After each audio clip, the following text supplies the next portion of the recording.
بسم اللہ الرحمن الرحیم۔ السلام علیکم۔ کہتے ہیں کہ حضرت زلیخا رحمۃ اللہ علیہ وہ خوش نصیب خاتون ہیں جنہیں اللہ پاک کے پیارے نبی حضرت یوسف علیہ السلام کی زوجہ ہونے کا شرف حاصل ہوا۔ آپ کا نام رائیل ہے مگر عوام میں آپ اپنے لقب زلیخا سے زیادہ مشہور ہیں۔ حضرت زلیخا رحمۃ اللہ علیہ ایک مغربی بادشاہ تیموس کی انتہائی خوبصورت شہزادی تھیں۔ 9 برس کی عمر میں آپ نے خواب میں پہلی بار حضرت یوسف علیہ السلام کا دیدار کیا تو اسی وقت ان کی دیوانی ہو گئی۔ پھر دوسرے سال خواب دیکھا تو حالت مزید خراب ہو گئی، یہاں تک کہ تیسرے سال خواب میں جب یہ معلوم ہوا کہ آپ علیہ السلام شاہ مصر ہیں تو انہوں نے یہ سمجھتے ہوئے کہ چونکہ شاہ مصر حضرت یوسف علیہ السلام ہیں، شاہ مصر سے شادی کر لی،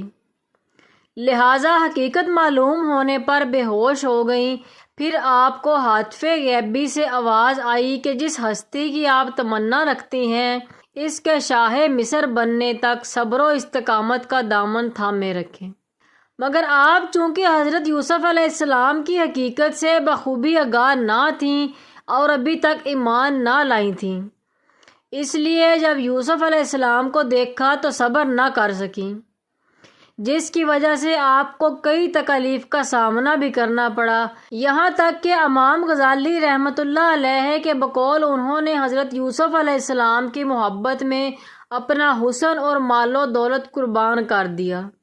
70 اونٹوں کے بوجھ کے برابر جواہر اور موتی نثار کر دیے۔ جب بھی کوئی یہ کہتا کہ میں نے یوسف کو دیکھا ہے تو وہ اسے بیش قیمت ہار دے دیتی،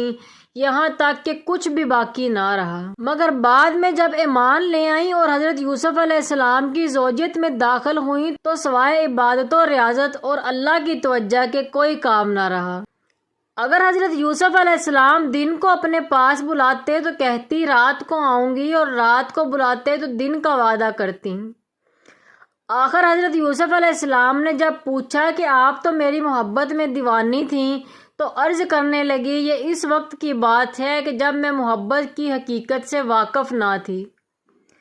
اب چونکہ مجھے حقیقت معلوم ہو چکی ہے اس لیے اب میری محبت میں آپ کی شرکت بھی گوارا نہیں۔ اس پر جب حضرت یوسف علیہ السلام نے فرمایا کہ مجھے اللہ پاک نے اس بات کا حکم فرمایا ہے اور یہ بھی بتایا ہے کہ آپ کے بطن سے اللہ پاک 2 بیٹے پیدا کرے گا جو دونوں نبی ہوں گے، تو حضرت زلیخا رحمۃ اللہ علیہ نے اللہ پاک کے حکم و حکمت کی بنا پر سر جھکا دیا۔ ہمیں یہ بات یاد رکھنی چاہیے کہ حضرت زلیخا رحمۃ اللہ علیہ کی توبہ کا اعلان قرآن کریم میں کیا گیا ہے، کیونکہ انہوں نے اپنے قصور کا اعتراف کر لیا تھا اور قصور کا اقرار توبہ ہی ہے، لہٰذا حضرت زلیخا کو برے لفظوں سے یاد کرنا حرام ہے، کیونکہ وہ حضرت یوسف کی صحابیہ اور ان کی مقدس بیوی تھیں۔ اللہ پاک نے بھی ان کے قصوروں کا ذکر فرما کر ان پر غضب ظاہر نہ فرمایا، کیونکہ وہ توبہ کر چکی تھیں،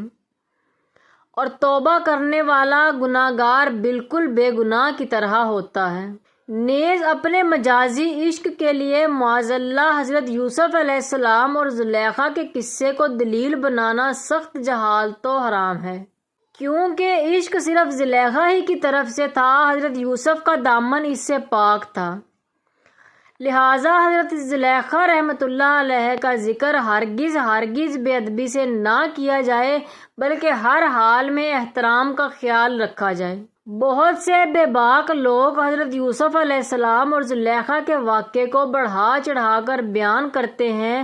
اور ان کی شان میں بہت سی بے ادبیاں کرتے ہیں۔ ایسے لوگوں کو فوراً سچی توبہ کر لینی چاہیے، ورنہ بربادی یقینی ہے۔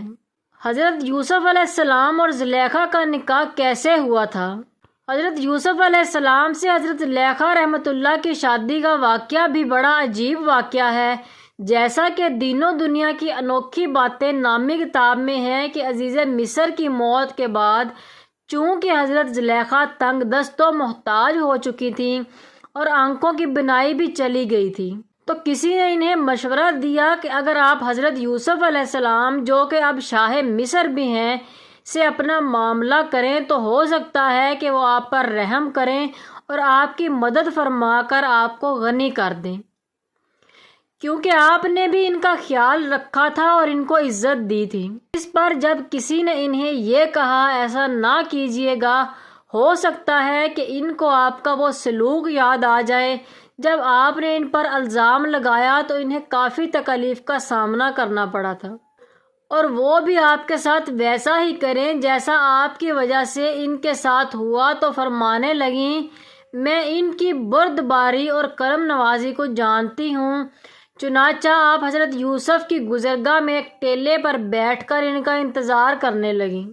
جب آپ قوم کے تقریباً 1,00,000 معزز لوگوں اور وزیروں مشیروں کے ساتھ نکلے اور بی بی زلیخا نے حضرت یوسف کی خوشبو محسوس کی تو آپ کھڑی ہوئیں اور آواز دی،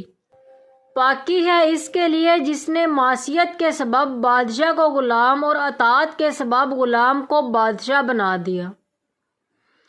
آپ نے پوچھا، تم کون ہو؟ عرض کی، میں وہی ہوں جو آپ کی خدمت خود کرتی تھی، آپ کے بالوں میں اپنے ہاتھ سے کنگھی کرتی تھی، آپ کے رہنے کی جگہ خود صفائی کرتی تھی۔ مجھے میرے کیے کی سزا مل چکی، میری قوت ختم ہو گئی، میرا مال ضائع ہو گیا، میری آنکھوں کی روشنی ختم ہو گئی اور میں لوگوں سے سوال کرنے پر مجبور ہو گئی ہوں۔ پہلے مصر کے لوگ میری نعمت کو دیکھ کر رشک کرتے تھے اور اب میں اس سے محروم ہو چکی، کیونکہ فساد کرنے والوں کی یہی سزا ہے۔ یہ سن کر حضرت یوسف علیہ السلام بہت زیادہ روئے اور حضرت زلیخا سے فرمایا، کیا تیرے دل میں میری محبت میں سے کچھ باقی ہے؟ آپ نے عرض کی، جی ہاں، اس کی قسم جس نے حضرت ابراہیم کو خلیل بنایا، مجھے آپ کی طرف دیکھنا زمین بھر سونا چاندی ملنے سے زیادہ محبوب ہے۔ آپ وہاں سے چلے گئے اور حضرت زلیخا کی طرف پیغام بھیجا، اگر تمہاری رضامندی ہو تو ہم تم سے نکاح کر لیں، اور اگر تم شادی شدہ ہو تو تمہیں غنی کر دیں۔ آپ نے حضرت یوسف کے پیغام لانے والے سے کہا، میں جانتی ہوں کہ وہ مجھ سے مذاق کر رہے ہیں، کیونکہ میری جوانی اور حسن و جمال کے وقت تو انہوں نے میری طرف توجہ نہیں دی، اور اب جب کہ میں بوڑھی، اندھی اور فقیر ہوں تو وہ مجھے کیسے قبول کر سکتے ہیں؟ بہرحال حضرت یوسف علیہ السلام نے ان سے نکاح کر لیا اور ان کے پاس آئے، پھر نماز پڑھی اور اللہ پاک سے اس کے اسم اعظم کے وسیلہ سے دعا کی، تو اللہ پاک نے حضرت زلیخا رحمۃ اللہ علیہ کا حسن و جمال، بصارت اور جوانی لوٹا دی۔ نکاح کے وقت آپ باکرہ تھیں اور آپ سے افراسیم بن یوسف اور منشا بن یوسف پیدا ہوئے۔ حضرت یوسف اور حضرت زلیخا رحمۃ اللہ علیہ نے اسلام میں بڑی خوشگوار زندگی گزاری، حتیٰ کہ موت نے آپ دونوں کے درمیان جدائی ڈالی۔ تو ناظرین و سامعین، کیسی لگی آپ کو ہماری آج کی ویڈیو اچھی لگے ویڈیو کو لائک کریں اور ساتھ ہی سبسکرائب کے بٹن کو کلک کر کے بیل آئیکن کو بھی دبا دیں تاکہ ہماری ہر نئی آنے والی ویڈیو کا نوٹیفیکیشن سب سے پہلے آپ کو ملے۔ تو ملتے ہیں ایک نئی ویڈیو کے ساتھ، تب تک کے لیے اللہ حافظ۔